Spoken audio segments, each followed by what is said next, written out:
नमस्कार, आदाब। न्यूज 5 जमशेदपुर में आपका इस्तकबाल। आइए नजर डालते हैं जमशेदपुर की खबर पर। भाजपा के नगर अध्यक्ष सुधांशु ओझा, वरिष्ठ नेता नंद प्रसाद जी ने कहा कि जीतने के बाद कांग्रेस बहुसंख्यकों की संपत्ति बांट देगी। ये प्रेस कॉन्फ्रेंस बुधवार को साक्ची स्थित पार्टी के लोकसभा कार्यालय में हुई।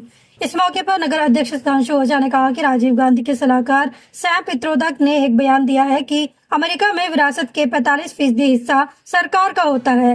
इससे साफ है कि कांग्रेस लोगों को मानसिक तौर पर तैयार कर रही है और अगर उसकी सरकार बन गई तो वो बहुत संख्या का आबादी के जल और अचल संपत्ति आर्थिक सर्वेक्षण कर छीन लेगी और इसे तुष्टिकरण नीति के तहत पाकिस्तान और बांग्लादेशी घुसपैठियों के बीच बांट देगी।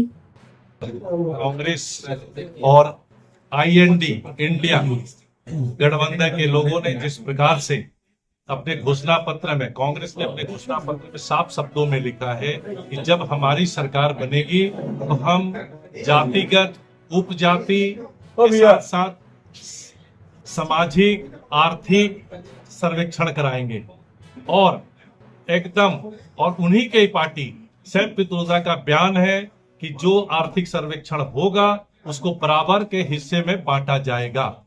मतलब बाप, अभी जैसा हम लोग का जो अधिकार है, उस अधिकार को जो भारतीय संविधान के अनुसार एक संपत्ति का मालिक अगर उसके पिता नहीं रहते हैं तो पुत्र के और उनके जो भी कानूनी लोग हैं उनके वारिस होते हैं, उनको होता है। अभी ये सीधी सरकार जा रही है कि उस संविधान को बांटते हुए, तोड़ते हुए एक नया संविधान बनाएगी और उसको 55 और 45 में बांट देगी अमेरिका के तौर पे।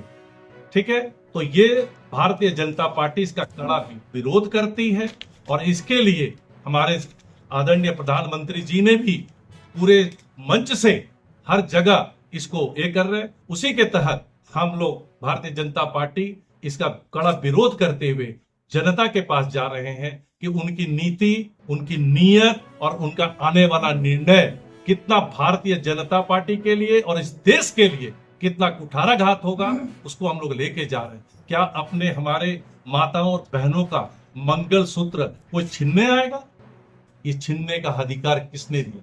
हमारे मंगल सूत्र सिर्फ सोना नहीं है, वो मंगल सूत्र हमारी माताओं का पवित्र एक बंधन है और उस बंधन को, उसका ऊपर कांग्रेस ने अपनी नीति और बनाई है, तो उसको भी छीनने का वो पूरा काम करते हैं।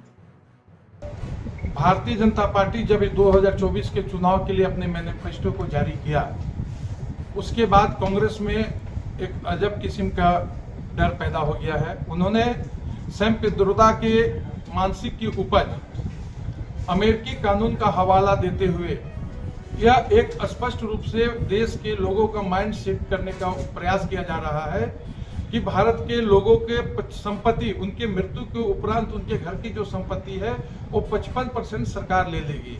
ऐसे संपत्ति को वो देश के लोगों में, ऐसे लोगों में बांटेगी जो देश में गरीबी गुरबा के नाम पर बुला के अवैध रूप से देश के अंदर रखे गए हैं। इस प्रकार हम मानते हैं कि भारत के जो मूल निवासी हैं, जो भारत के वारिस है, उनके संपत्ति को कब्जा करके और ऐसे विदेशी लोगों को अंदर कांग्रेस का एक एजेंडा है जो हिडन एजेंडा है, उसके तहत ये लोग काम करना चाहते हैं। हम उनके इस एजेंडे का विरोध करते हैं और भारत के सभी नागरिकों को सतर्क करते हैं कि वो अपनी रक्षा करने के लिए इस चुनाव में भारतीय जनता पार्टी को किसी भी हाल में बेहतर ढंग से वोट दे ताकि कांग्रेस के एजेंडा को हम समाप्त कर सकें।